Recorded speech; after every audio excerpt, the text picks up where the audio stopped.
Hello and welcome back to the 4 County Real Estate Show. I'm your host, Kevin Carey with Caliber Home Loans. I've got Chris Thompson with the Chris Thompson team of RE/MAX with me today. Thank you, Chris, for being here. Appreciate you having me back. So our last video, we were talking about inflation, right? Potentially rising interest rate, what it's going to do to the market. What we're here to do to tell you today is really just kind of talk about numbers, right? What does a higher interest rate really mean, and what does it do to your buying power in terms of that escalation, that buying, how high you can go, right? Again, we've always talked about what you qualify for and what you feel comfortable paying are two different things.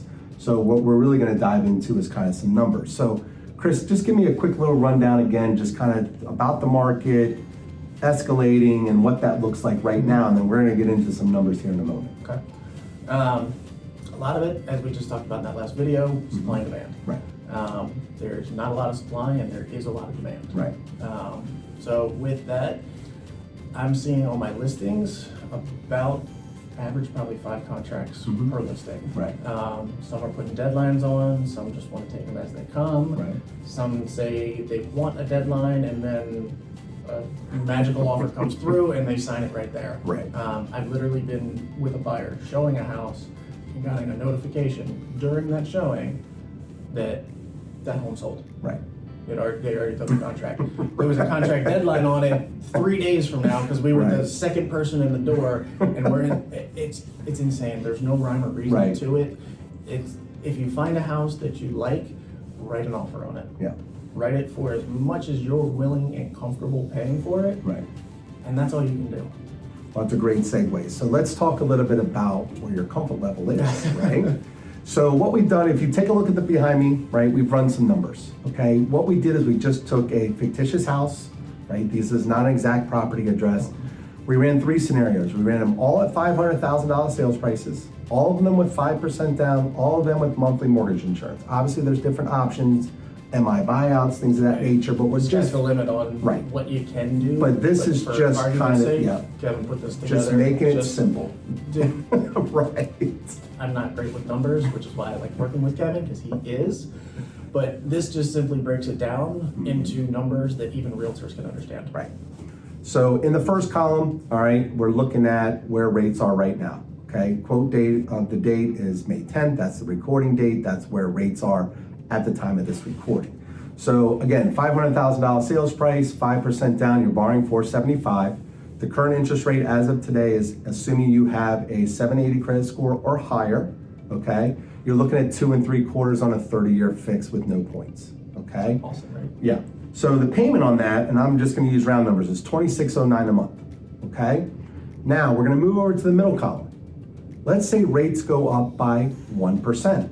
Okay, so we just got done talking about inflation, potentially your buying power. If rates go up by 1%, it's the same thing. $500,000 sales price, 5% down at $475, but interest rates are at 3.75. Your payment now is $2870 a month and change.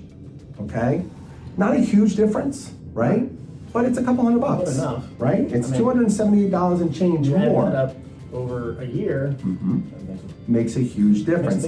But the big thing is you still got the 2 in front of it, right? We've got a $2,800 payment, just right? That little bit of switch. Now, let's say rates, the third column, let's say rates go up by 2% from where we are today and they go to 4 3/4, right? Again, same sales price, 500, same loan amount, but interest rate now is at 4.75 for a 30-year fix. Your payment's $3148 a month with change, okay? Now all of a sudden as a buyer, like $500 more? it's $538 and change, correct, okay? Now that's still a really low rate. Correct. In terms of mortgages, my first house was bought in 06, right when I moved back. I had a first and a second. My first was at 6.5%, and my second mortgage was at 7.5%. So a 4.5% rate, yes, to someone who's been in the market the last 10 years is high. But in the grand scheme of things, it's really not. Yeah, I mean, even if you've been in the market for just a year, right? I mean, obviously rates with COVID, I mean, that's when we saw the rates get into the 2s. If that's all you really know, and then look, going from 2 to 3, right? Let's just 2 3/4 to 3 3/4, it's a $200 and some odd jump. Right. But now all of a sudden, there's something as simple as that could be your utility bill. Right. So car payment. right? $500 That could and be your change. monthly out the door every single month, Right. and now you got an extra 200. Right. Can you afford it? Do you want to afford it? Right. And that's the biggest thing is, yes, can you, but do you want to? Right. And that's the choice that you as the client and the buyer have to make. Right. So, I mean, look, at the end of the day, what we're talking about here is just kind of giving you an idea, right? We don't think the market's going to slow down, even if rates do go up. Now, mind you, we're not predicting rates to go up by 2%. No. Okay? No. Don't leave this video thinking, oh my This God, is just for example the world purposes. is coming to an end type of mentality. It's just really just for what it looks like from a buying standpoint, that same exact house with historical lows. If it goes up by 1, goes up by 2. But again, now all of a sudden it's changing your price point, right? If you knew you could go to 5 and you were comfortable with the $2,600 payment, now all of a sudden if rates go up, let's say inflation pushes us up to 3 3/4 by 1%, which could happen, we don't know. It's very possible. Right? Now all of a sudden you still have a 2 in front of that payment, Right. but that extra $238 can really it adds up. Right, and like Chris was saying, that's your utility bill. Again, so as when you're working with your realtor, you're working with your lender, the big thing is making sure they educate you on the market, where rates are.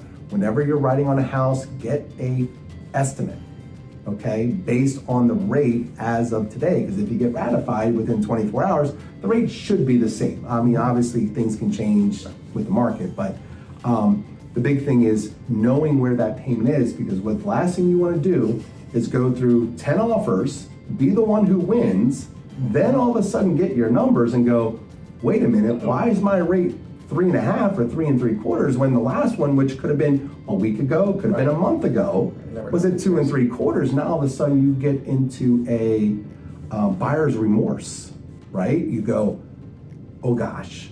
Now all of a sudden you go to Chris and you go, how do I get out of this, right?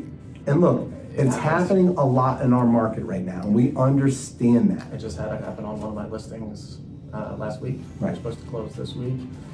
And honestly, I think the buyer just got cold feet. Right.